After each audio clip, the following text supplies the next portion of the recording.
ఈ వీడియోను చూడడం, వినడమే కాదు, 10 మందికి షేర్ చేయండి, లైక్ చేయండి, కామెంట్ చేయండి. మీ అభిప్రాయాలను తెలపండి. చరిత్రను తెలుసుకుందాం, సత్యాన్ని తెలుసుకుందాం, సత్యంలో రండి. Welcome to rebuild missionary mission అనే యూట్యూబ్ ఛానల్కి, నా యావత్ క్రైస్తవ సమాజానికి, అలానే భారతదేశంలో ఉన్న పౌరులందరికీ, కులానికి అతీతంగా, మతానికి అతీతంగా మన సృష్టికర్తైన ప్రభువైన యేసుక్రీస్తు పేరిట మీ అందరికీ శుభాభివందనాలు మిత్రులారా. మరొకసారి మిత్రులారా, సత్యాన్వేషణ చేయడానికి, సత్యాన్ని మీ ప్రజల ఎదుట పెట్టడానికి, సమాజం ఎదుట పెట్టడానికి, చరిత్రపూర్వకంగా పరిశీలనాత్మకంగా మనం చేస్తున్న ఈ ఎపిసోడ్లు మీ అందరికీ ఉపయోగకరంగా ఉండటానికి, సమాజంలో సత్యం ఏమిటో తెలుసుకోవడానికి చేస్తున్న ప్రతి ప్రయత్నాన్ని మనము పూర్ణ మనసుతో, మంచి మనసుతో మనము అర్థం చేసుకొని సత్యము తెలుసుకునే విధంగా మనం ముందుకు వేయాలి. మిత్రులారా, అంశం ఏంటంటే, నిజంగా నేడు క్రైస్తవులు దేశద్రోహులుగా చిత్రీకరించబడుతున్నారు. నిజంగా క్రైస్తవులు అంటే అంత దేశద్రోహుల? క్రైస్తవుల ద్వారా సమాజం అంతా నాశనం అవుతుందా? క్రైస్తవుల దేశం అంతా గందరగోళానికి గురవుతుందా? అనేక కోణాన్ని మనము, ప్రతి అంశాన్ని మనం క్షుణ్ణంగా పరిశీలన చేస్తూనే ఉండాలి. క్రైస్తవము వలన దేశంలో ఇంత అలజడి జరుగుతుందా అనే కోణాన్ని కూడా పరిశీలించాలి. సరే, ఈ పరిశీలన భాగంగానే క్రైస్తవ మిషనర్లు ఈ దేశానికి సువార్త ప్రకటించి తప్పు పనిచేశారా? క్రైస్తవ మిషనర్లు సువార్త ప్రకటించి ఈ దేశానికి పెద్ద ద్రోహం చేశారా? ఒక ప్రశ్న చేసుకోవాలి.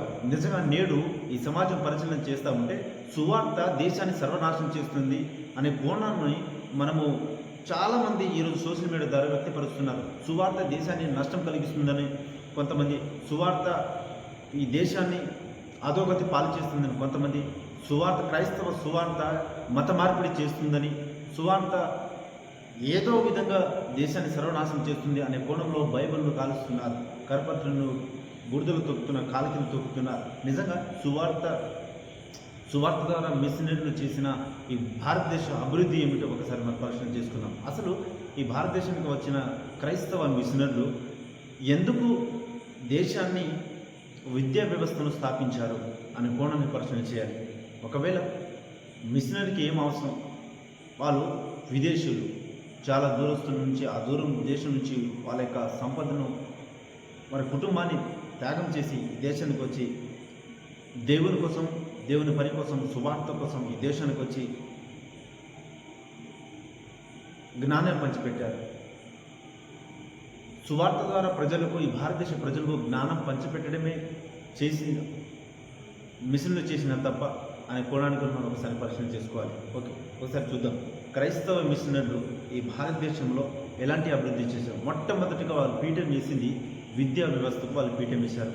నిజంగా ఈ భారతదేశంలో ఉన్న ప్రజలకి విద్యా వ్యవస్థ ఎందుకు ఈ అత్యంతకంగా, ప్రతిష్టాత్మకంగా ఈ భారతదేశంలో విద్యా వ్యవస్థను ఎందుకు వాళ్ళు స్థాపించారు అనే కోణాన్ని కూడా ఒకసారి ప్రశ్నించాలి. సరే, క్రైస్తవ మిషన్లు ఈ దేశానికి రాకముందు మన దేశం ఎలా ఉన్నదో ఒకసారి మనం పరిశీలన చేసుకున్నాం. మన చేతిలో మనుధర్మశాస్త్రం నా చేతిలో ఉంది. ఈ మాట ఎందుకు చెప్తున్నానంటే, నేడు క్రైస్తవులు, క్రైస్తవ మిషనర్లు కానీ, మిషనరీ సంస్థ కానీ దేశ ద్రోహులుగా చిత్రీకరించబడుతున్నారు. నిజంగా ఇంత ద్రోహం చేశారా అనే పరిశీలన చేయడానికే, ఆ కోణంలోనే మనము ఇప్పుడు పరిశీలన చేయబోతున్నాం. ఇప్పుడు నా చేతిలో కనబడుతుంది మనుస్మృతి. ఈ మనుస్మృతి ద్వారా ఈ భారతదేశంలో ఉన్న పౌరులకు ఎలాంటి విద్యా హక్కు ఇచ్చింది, ఎలాంటి స్వేచ్ఛ హక్కు ఇచ్చింది, ఎలాంటి జీవించ హక్కు ఇచ్చిందో ఒక్కసారి క్రైస్తవ మిషనరీ దేశం రాకముందు ఈ భారతదేశ ప్రజల యొక్క స్థితిగతులు మనం తెలుసుకుందాం. ఈ మన భారతదేశంలో బ్రిటిష్ వాళ్ళు రాకముందు, అలానే స్వతంత్రము రాకముందు, ఈ భారతదేశంలో ఈ భారత రాజ్యాంగం అమలులో రాకముందు, ఈ రాయకముందే మన దేశంలో ఆర్య బ్రాహ్మణుల రాజ్యం ఉంది. సామాజిక, రాజకీయ, ఆర్థిక వ్యవస్థల మొత్తం ఆర్య బ్రాహ్మణుల చేతిలో గుప్తమై ఉన్నది. ఆ కాలంలో ఆర్య బ్రాహ్మణులు రాసుకున్న శాస్త్రం ఏంటంటే మనుధర్మశాస్త్రం. దీనినే మనుస్మృతి అంటారు. ఈ మనుధర్మశాస్త్రం ద్వారా మాత్రమే మనుషులకు జీవించే హక్కు, మాట్లాడే హక్కు, సర్వ హక్కులు ఈ మనుధర్మశాస్త్రం చెప్పినట్లే చేయాలి ప్రజలు. ఈ మనుధర్మశాస్త్రం ఏదైతే హక్కులు ఇస్తుందో ఆ హక్కుల ద్వారా మాత్రమే జీవించాలి మనుషులు. ఇప్పుడు పరిశీలన చేద్దాం. ఆదిమూల నివాసులు, బహుజనులు, గిరిజనులకు అనగా సింధు నాగరికతను నిర్మించిన ఈ నిర్మాణకులైన మూల నివాసులకు ఈ మనుధర్మశాస్త్రం ద్వారా ఆర్యబ్రాహ్మణులు మనకి ఇచ్చిన అధికారము, హక్కు, జీవించే హక్కు, మాట్లాడే హక్కు ఏమిచ్చిందో ఒకసారి మనము మనుధర్మశాస్త్రం ద్వారా పరిశీలన చేసుకుని చూద్దాం. మనుధర్మశాస్త్రం, నా చేతిలో మనుధర్మశాస్త్రం ఉంది, అలా నా చేతిలో భారత రాజ్యాంగం ఉంది, అలానే నా చేతిలో క్రైస్తవ మిషనర్లు నేడు ఉన్న క్రైస్తవులు ఏదైతే బోధిస్తున్నారో ఆ బోధించడానికి మూలమైన ఈ బైబిల్ నా చేతిలో ఉంది. 3 ఉన్నాయి, మళ్ళీ చూపిస్తున్నాను. బైబిల్, భారత రాజ్యాంగం, మనుధర్మశాస్త్రం. చూద్దాం, పరిశీలన చేద్దాం. మనుధర్మశాస్త్రం సమాజాన్ని ఏ విధంగా ఉంచిందో ఒకసారి పరిశీలించేద్దాం. మనుధర్మశాస్త్రం 4వ అధ్యాయం 79వ వచనం. మనుధర్మశాస్త్రం పేజీ నెంబర్ 208వ పేజీ నెంబర్ చదువుతాను. భ్రష్టులతోనూ, చండారులతోనూ, బానిసలతోనూ, మూర్ఖులతోనూ, ధనాంధులచే గర్వించి యుండువారితోనూ, సాకలి మొదలుగొరు వారితోనూ, బోయదానికి చండాలులకు పుట్టిన నీచ జాతుల వారితోనూ ఒక తావున కూడి ఉండరాదు. దీని అర్థం ఏంటంటే, శూద్రులు అతి శూద్రులుగా ఈ మనుధర్మశాస్త్రం చిత్రీకరించబడిన నెట్టివేయబడిన వర్గాల వారికి భ్రష్టులతోనూ, చండారులతోనూ, బానిసలతోనూ, మూర్ఖులతోనూ, ధనాంధులచే గర్వించి యుండువారితోనూ, సాకలి మొదలుగుని వారితోనూ, బోయదానికి చండాలుడికి పుట్టిన నీచ జాతుల వారితోనూ ఒకే తావున కూడి ఉండరాదు. అంటే ఒకే గ్రామమున, ఒకే బజార్లో, ఒకే వీధుల్లో ఉండరాదు.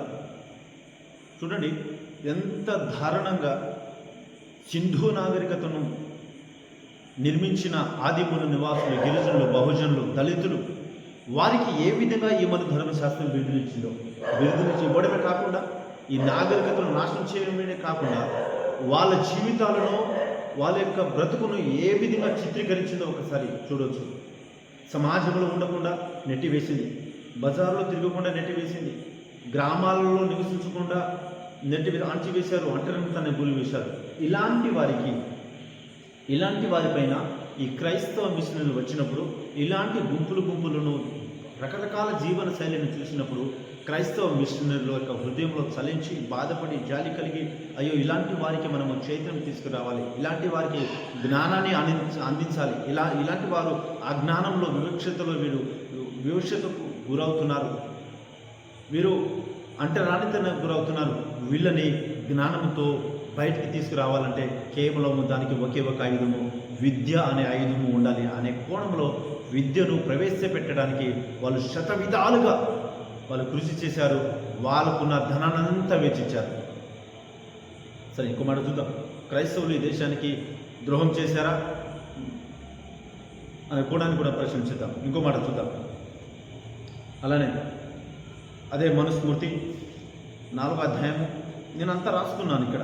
మనుస్మృతులు ఏముందో 4వ అధ్యాయము 81వ వచనంలో 81 చదువుతాం మళ్ళీ ఒకసారి. ఇక్కడ 4వ అధ్యాయము 81వ వచనం,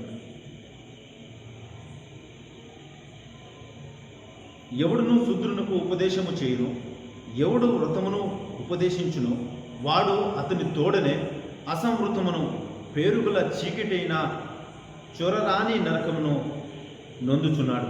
ఇక్కడ ఎవరైతే అతి శూద్రులకు ఉపదేశం చేస్తాడో, వ్రతం చేస్తాడో, అతను అత్యంతమైన క్రూరమైన నరకానికి పాత్రుడు అవుతాడు అని ఎవరైతే శాస్త్రాన్ని బోధించడానికి సిద్ధపడి ఉంటాడో అలాంటి వారికి ఖండితముగా చెబుతున్నమాట.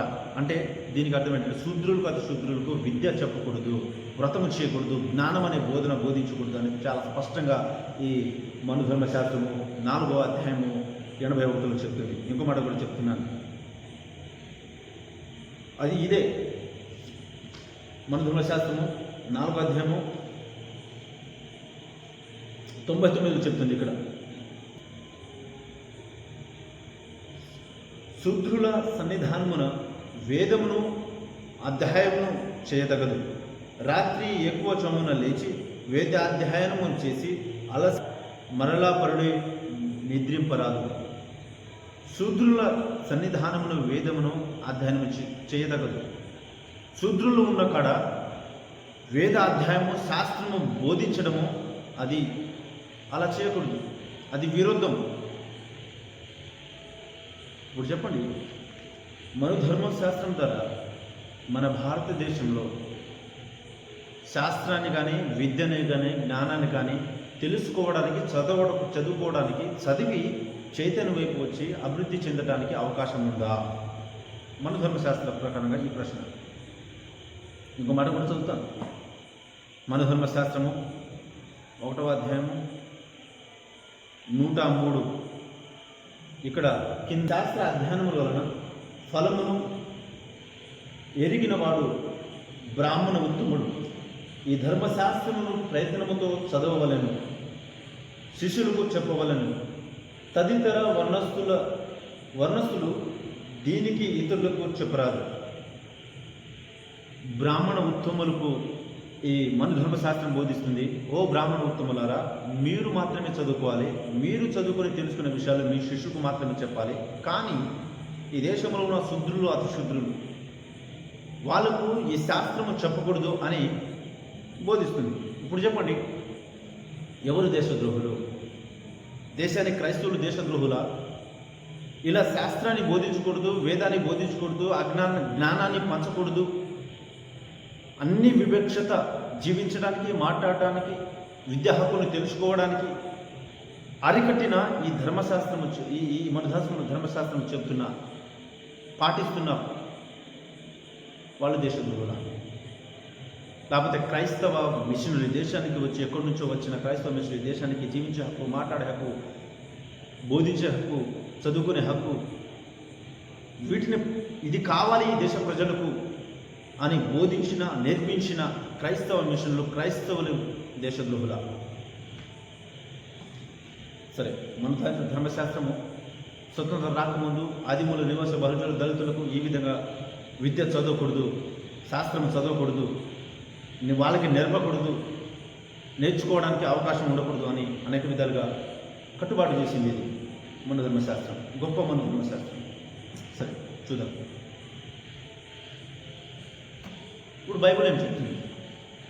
ఇదే బైబిల్ సువార్తను చేత పట్టుకుని ఈ దేశానికి వచ్చిన మిషనరీలు దేశాన్ని విడిచిపెట్టి, వాళ్ళ బంధువులు విడిచిపెట్టి, తల్లిదండ్రులను విడిచిపెట్టి, భార్యబిడ్డలను విడిచిపెట్టి ఈ దేశానికి నశించిపోతున్న, వివక్షతకు గురవుతున్న, అంటరాంతానికి గురవుతున్న, నాశనానికి గురవుతున్న, అంధకారంలో జీవిస్తున్న, కుల పేరుతో మత పేరుతో నాశనం అవుతున్న ఈ ప్రజలకు విద్యను అందించాలి, వైద్యాన్ని అందించాలి, వెలుగులో నడిపించాలి, సత్యంలో నడిపించాలనే కృషితో పట్టుదలతో ఈ బైబిల్ చేతపట్టుకుని సువార్తను హృదయంలో పెట్టుకుని చేతపట్టుకుని వచ్చిన క్రైస్తవ మిషనరీలు పాటించిన విధానం ఏమిటో, ఈ బైబిల్ ఏం బోధిస్తుంది ఒకసారి మనం చూద్దాం. మొదటి తెస్సలోని రాసిన పత్రిక 5వ అధ్యాయము 21వ వచనం ఏం చెప్తుంది? అసలు సమస్తమును పరిశీలించి మేలైన దానిని చేపట్టండి. సమాజంలో జరుగుతున్న ప్రతి వ్యవస్థను గమనించి మేలైన దానిని ప్రజల కోసం చేపట్టాలి అని క్రైస్తవ మిషనరీలు తీసుకొచ్చిన నేడు క్రైస్తవులు బోధిస్తున్న ఈ బైబిల్ గ్రంథం బోధిస్తుంది. ఈ మన ధర్మశాస్త్రమేమో శాస్త్రము, వేదాలు శుద్ధులకు అతిశుద్ధులకు అసలు బోధించకూడదు అని చెప్తుంది. ఈ బైబిల్ ఏమో సమస్తాన్ని పరిశీలన చేసి సత్యాన్వేషణ చేసి మేలైన దానిని చేపట్టాలి, మేలైన దానిని ప్రజలకు పంచిపెట్టాలి అని ఈ బైబిల్ చెప్తుంది. మరి ఈ బైబిల్ పట్టుకున్న క్రైస్తవ మిషనరీలు దేశద్రోహులా? మరి ఈ మన ధర్మశాస్త్రాన్ని ఈ దేశ సింధు నాగరిక మూలమైన ఈ దేశానికి మూల నివాసులు, ఆదిమూల నివాసులు, బహుజనులు, గిరిజనులు, దళితులకి ఈ మన ధర్మశాస్త్రము బోధించి విషయం ఏంటంటే మీరు చదవకూడదు, చదువు చెప్పే వాళ్ళ బ్రాహ్మణోత్తములకు చెప్తుంది, ఇది వాళ్ళకు బోధన చేయకూడదు, శాస్త్రం చెప్పకూడదు. మరి ఎవరు ఇందులో దేశద్రోహులు? ఈ దేశానికి ద్రోహం చేసిన వాళ్ళెవరు పరిశీలన చేసుకోవాలి సమాజం. సరే, ఇప్పుడు నా చేతిలో భారత రాజ్యాంగం ఉంది. 140 కోట్ల ప్రజానికి ఊపిరి లాంటిది భారత రాజ్యాంగం. ఇదేం చెప్తుందో ఒకసారి చూద్దాం. ఆర్టికల్ 21 వ్యక్తి జీవించే హక్కు, స్వేచ్ఛ హక్కు. ఈ మనుధర్మశాస్త్రము జీవించడానికి హక్కు ఇవ్వలేదు, వ్యక్తిగత స్వేచ్ఛ హక్కు ఇవ్వలేదు. ఈ భారత రాజ్యాంగము వ్యక్తి జీవించే హక్కు, వ్యక్తి స్వేచ్ఛ హక్కు ఇస్తుంది. అలానే ఆర్టికల్ 21A విద్య హక్కు, చదువుకునే హక్కు, శాస్త్రం తెలుసుకునే హక్కు, ఈ సమాజాన్ని పరిశీలన చేసే హక్కు, విద్యను పొందుకునే ఉత్తమమైన హక్కు. ఈ ప్రపంచానికి ఏదైతే మూల స్తంభం ఉందో విద్య, జ్ఞానము, దానిని నేర్చుకునే హక్కు ఈ భారత రాజ్యాంగం ఇస్తుంది. బైబిల్ ఏమో సమస్తాన్ని పరిశీలన చేయాలని చెప్తుంది. భారత రాజ్యాంగం ఏమో విద్యా హక్కు ఇచ్చింది. మనుధర్మశాస్త్రం విద్యా హక్కును ప్రజలకు చెందకుండా అడ్డుకట్టేసింది. ఇప్పుడు చెప్పండి, ఎవరు దేశద్రోహులు?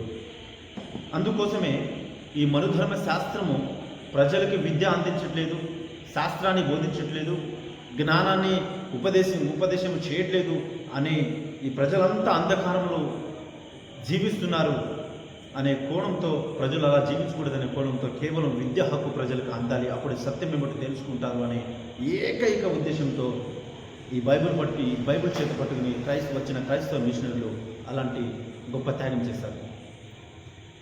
భారతదేశానికి అనేక మిషనరీలు వచ్చారు.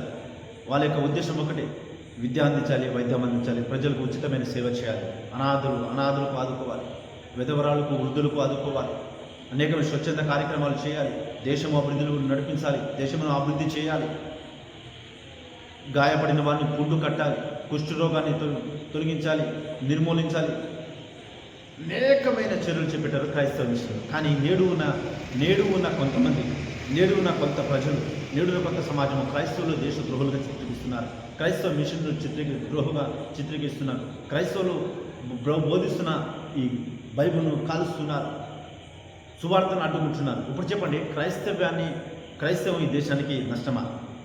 క్రైస్తవులు అంటే ఈ దేశానికి దేశద్రోహం చేశారా? ఏది దేశద్రోహము? బైబిలా, మనుధర్మశాస్త్రమా, భారత రాజ్యాంగం? సరే, 1830లో ఈ భారతదేశానికి అలెగ్జాండర్ డఫ్ స్కాట్లాండ్ దేశం నుండి భారతదేశానికి వచ్చిన వ్యక్తి ఈ దేశంలో ఉన్న అన్ని ప్రాంతాలను తిరిగి ఎందుకు ప్రజలంతా అంధకారంలో ఉన్నారు, ఎందుకు ప్రజలు చైతన్యం లేదు, ఎందుకు ప్రజలు అజ్ఞానంలో జీవిస్తున్నారు, ఎందుకు ప్రజలకి జ్ఞానం లేదు, ఎక్కడ వీళ్ళు దారి తప్పిపోయారు, ఎందుకు వీళ్ళకు విద్య అందట్లేదు, ఎందుకు వీళ్ళు ఇంత అజ్ఞానంలో ఉన్నారు, మూఢాచారంలో ఉన్నారు, భయంకరమైన జీవితాలు జీవిస్తున్నారు అనే కోణాన్ని పరిశీలించినప్పుడు వీళ్ళకి విద్య అవసరం, విద్య ద్వారానే చైతన్యం వస్తుంది, విద్య ద్వారానే జ్ఞానం వస్తుంది, విద్య ద్వారానే నాణ్యతమైన జీవితము, విద్య ద్వారానే ఉత్తమమైన జీవితము వీళ్ళకు అందుకుంటారు అనే కోణంతో అనేకమైన పరిశీలన చేసి, అనేకమైన ఆ రోజు కాలంలో డాక్టర్ విలియం కేరీ యొక్క విద్యా వ్యవస్థను మిషన్లు చేసిన వ్యవస్థను అంతా పరిశీలన చేసిన తర్వాత నేను కూడా ఒక విద్యా వ్యవస్థను స్టార్ట్ చేయాలనే కోణంలో ఇతను కలకత్తాలో గొప్ప 1830లో ఇతను పాఠశాలను స్థాపించడం జరిగింది. కేవలము మన ధర్మశాస్త్రములో లేని హక్కును ప్రజలకు ఇవ్వడం జరిగింది.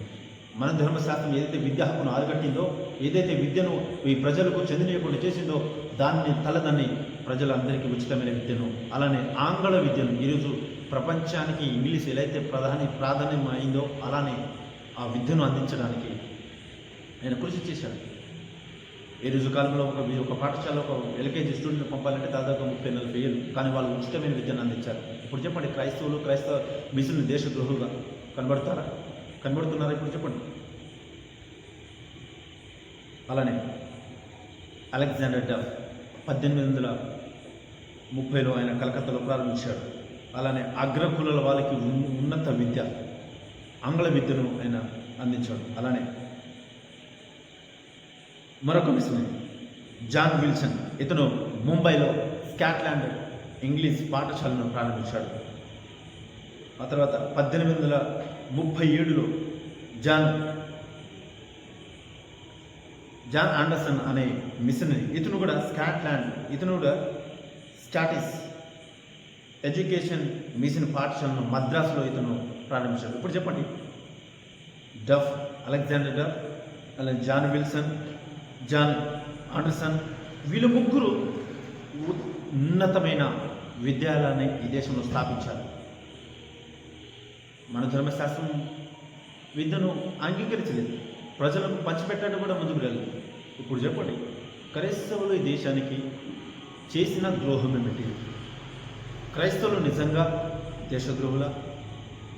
క్రైస్తవ మిషనరీలు విద్యా హక్కును పంచి ఈ 140 కోట్ల ప్రజానికానికి ప్రపంచంతో పోటీ పడే విధంగా విద్యా హక్కును అందించి ఉన్నతమైన గొప్ప గొప్ప ఉద్యోగాలు, గొప్ప గొప్ప వ్యాపారవేత్తలు, గొప్ప గొప్ప సైంటిస్టులు, గొప్ప గొప్ప వ్యవసాయములు, అన్ని కోణాల్లో విద్య ద్వారా అభివృద్ధి చెందిన వ్యక్తులు, విద్య ద్వారా ప్రతిఫలము పొందుకుంటున్న వ్యక్తులు, విద్య ద్వారా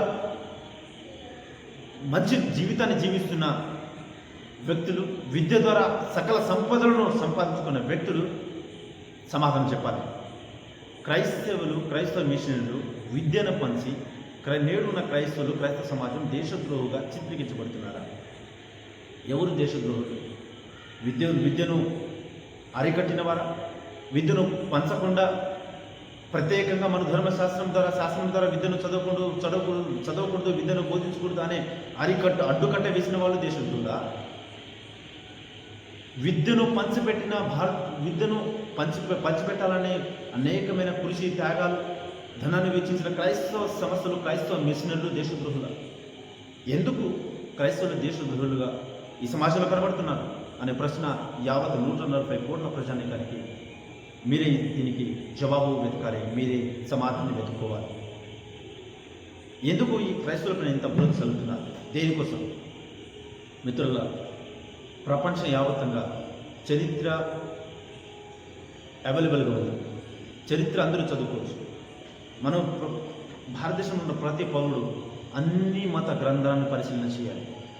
ఖురాన్, బైబుల్, మన ధర్మశాస్త్రం, భారత రాజ్యాంగం, పురాణాలు, ఇతిహాసాలు, అన్ని గ్రంథాలు పరిశీలన చేసిన తర్వాత ఏది నిజమో ఏది అబద్ధమో మనము సత్యాన్వేషణ చేయాలి, పరిశీలన చేయాలి. 1కి 2 సార్లు పరిశీలన చేసి ఏది అబద్ధము, ఏది సత్యము, ఎవరు అబద్ధాన్ని చెప్తున్నారు, ఎవరు నిజాన్ని చెప్తున్నారు, నిజం వైపే మనం అందరము ముందుకు వెళ్ళాలి. ప్రశ్నించే నిజం ఆలోచన విధానం మారినప్పుడు మాత్రమే బానిసత్వ సంఖ్య నుంచి మనం విడుదల కలుగుతాం. బానిసత్వం నుంచి మనం విడుదల కలిగి మనము స్వేచ్ఛ, సమానత్వంతో, భాయితో, కులానికి అతీతంగా, మతానికి అతీతంగా ఈ భారతదేశంలో మనం జీవిస్తాం. అందుకోసం మిత్రులారా, పరిశీలన చేద్దాం. పరిశీలన చేసి భావితరానికి నూతన భారత సమాజాన్ని నిర్మించే వాళ్ళ చేతులకు అప్పుతాం. కులానికి అతీతంగా, మతానికి అతీతంగా, కులం మతం వద్దు, మానవత్వం వద్దు. Save humanity, save nature, save democracy. Thank you మిత్రులారా.